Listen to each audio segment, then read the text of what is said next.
Handa ka na bang magmasid ng mga bituin?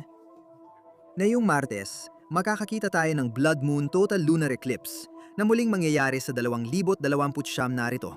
Ang dapat mo malaman. Sa Marso 3 dadaan ang daigdig sa pagitan ng araw at buwan, kaya tatama ang anino nito sa buwan. Makikita ang eclipse halos kahit saan, maliban sa Europa at Aprika. Kaya kung nasa Amerika, Asia o Pasipiko ka, para sa'yo ito. 58 minuto ang totality at nilagay ko ang viewing time sa lahat ng major time zones para ma-screenshot mo. Pero bakit kulay dugo ito? Ito ay dahil sa atmosfera.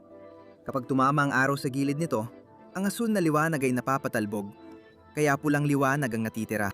Ang pulang liwanag na yon ay nare-reflect papunta sa ibabaw ng buwan.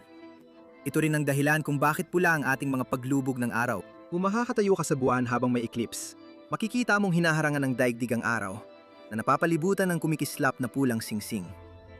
Para hindi ka mahuli sa mga ganitong kaganapan, sa kalawakan sa hinaharap, siguraduhin nakasubscribe ka.